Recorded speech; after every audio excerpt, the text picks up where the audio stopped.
Қайырлы күн, саламатсыздар балалар, сабаққа қош келдіңіздер. Бүгінгі сабағымыз сахна тілі. Бүгін дендермен жұмыс жасаймыз, дауыс аппараттарымен жұмыс жасаймыз.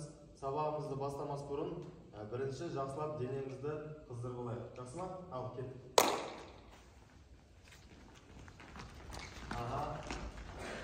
Кішкене темп қосамыз. Темп қосамыз. Қатып жүгірмейміз. Темп қосамыз. Және үшінші темппен. Дыханияны. Алдына келтіреміз. Мұрынмен алып, ауызбен шығарамыз. Жүгірген кезде сонда шаршамаймыз. Мұрынмен алып, ауызбен шығарамыз. Аяғымыздың ұшына ешқандай сақыр-сұқыр дауыстар шықпау керек. Аяқтың ұшына жүрген кезде бір адам жүріп келе жатқандай. Бірінші ауаны шығарамыз. Аяқтың ұшына аяғымыз барынша көтереміз. Қолымыз жоғары. Аламыз. Бірге. Аламыз, шығарамыз.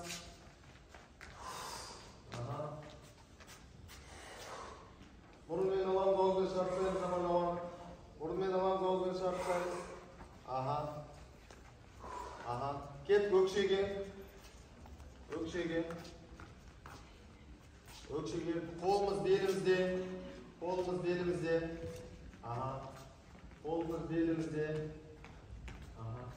Отырамыз, кішкене төменірек. Төменірек,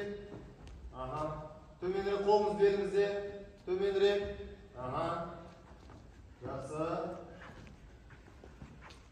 Төменірек, тағы да төменірек. Тұрамыз. Жүреміз. Жай ғана. 16 санға санаймыз деп, оңай ақылайды. 1, 2,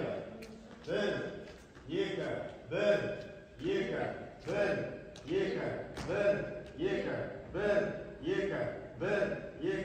Аяғымызды қаттық. Не істемейміз? Жеңіл. 1, 2, жеңіл. Қатаймаймыз. Аяқты қатайтпаймыз. Денеміз бәрі бос. 1, 2.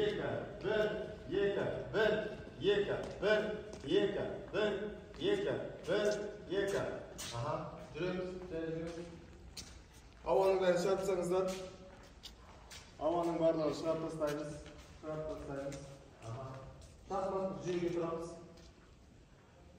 Шахматтық жүйеге тұрамыз, балалар. Бері қараймыз, шахматтық жүйеге тұрамыз. Көңіл-күйіміз қалай? Жақсы ма? Сабаққа дайынбыз ба?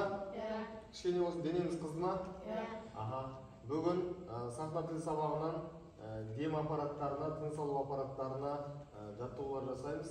Ең бірінші қолымызды жақсылап қыздырып аламыз. Қолымызды қыздырамыз, сипаймыз, бетімізді жақсылап сипаймыз. Мұрыннан бастап, бет әлпет. Ең күшті энергия адамның қолындағы, өзінің қолындағы энергиясы. Осыны дәлелдеген ғалымдар бар. Осыны күнделікті осы жаттығуды жасаса, адам бетіне әжім түспейді екен. Сондықтан да осы жаттығуды күнделікті үйде жасауға болады. Бетімізді сипаймыз, мұрыннан бастап, жоғарғы жақсылап сипап аламыз. Екі қолмен. Қатты емес, нежно, жеңіл. Қолымыз. Бірінші мұрыннан бастаймыз, қараңыздар балалар. Екі саусағымыз мұрнымыздың жоғары жағында, мына жерде екі тесігі болады. Жоғары жағында. Осы жерді көлденеңнен круговой айналдырамыз. Өйткені, білесіздер, мұрын аппараты сөйлеуде, сахна тілінде өте маңызды рөл атқарады. Неге десеңіздер, өйткені білесіздер, көп адамдар мұрынмен сөйлейді, мұрында гайморит деген ауру болады, мұрынның іші толып қалады. Сосын дыбыстың барлығы мұрынға бағытталып, таза емес үндер шығады. Сондықтан да мұрынды бірінші кезекте жақсылап жасап алу керек жаттығуын. Ал кет. Бастаймыз. Алдыға қарай, алдыға, артқа, мұрынның іші қышу керек, қышып рахаттанып алға артқа. Мынаның ішіне ауа бару керек, мына іші бәрі бітеліп болады. Осы ауа барған кезде үн таза шығады, тыныс жолдары ашылады. Алдыға артқа. Стук кет.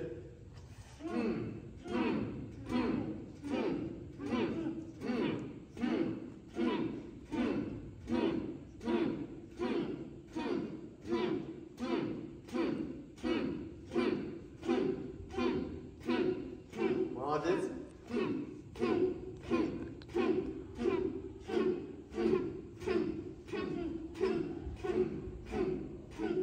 Кет, енді бір жетмен алып, екінші жетмен шығарамыз. Бір жағымен алып, екінші жағымен шығарамыз.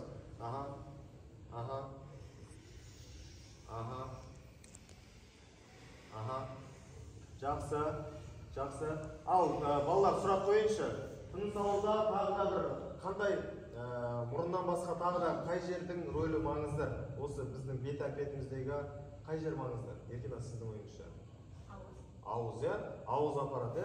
Өйткені дұрыс сөйлемеген жағдайда мына дауысымыз қарлығып, болмаса басқа да дауыстар шығып, мына дауысқа деген, тамаққа деген көптеген нагрузкалар түсіріп қоюымыз мүмкін. Сосын біз демалған кезде қай жермен демаламыз?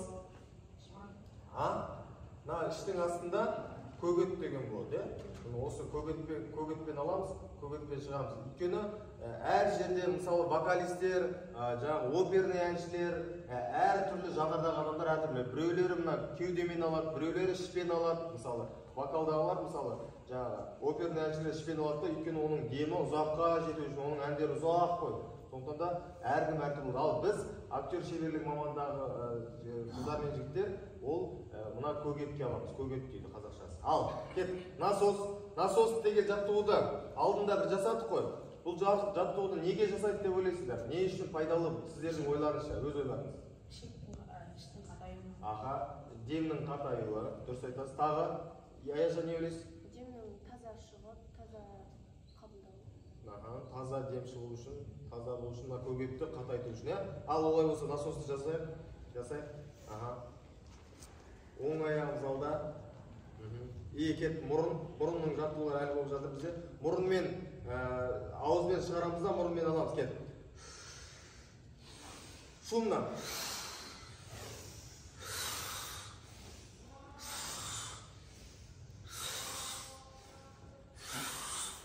Молодец. Басымыз айналады.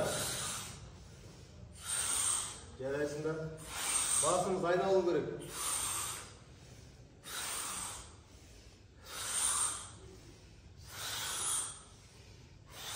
Тұрамыз. Шығарып тастаймыз. Енді ауыз қуысына өтеміз. Ауызды жақсылап. Жақсылап ашып, жақтың бәрін. Мына жақ қатып болған жағдайда, әріптер дұрыс шықпайды. Сондықтан жақты барынша ашамыз. Ерін, тіл, тіс барлығы маңызды. Мына тістің арасы дұрыс болмаса, тілден дұрыс не істемесе, сылдаған бір жел болған дауыстар, неше түрлі дауыстар шығады. Сондықтан да барлығына мұқият қарайсың. Кет. Ерін. Алды артқа. Кет. Ерніміз барынша алға.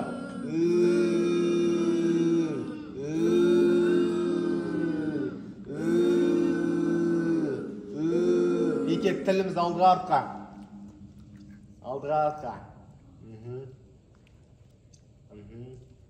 Барынша тіліміз үзіліп кетердей алдыға шығарамыз. Ля-ля-ля. Кет. Ля-ля-ля. Ля-ля-ля. Ля-ля-ля. Қатты.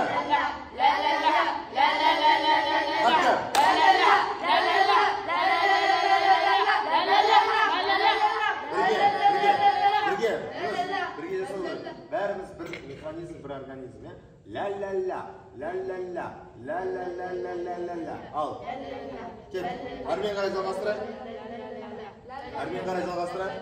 Екі ұртты тілімізбен қасимыз. Айтып отырмын ғой, ауыз қуысындағы барлық бөлшек, барлық жері біз үшін сөйлеу үшін өте маңызды. Ұрт, тіл, ерін, қайсысы болсын.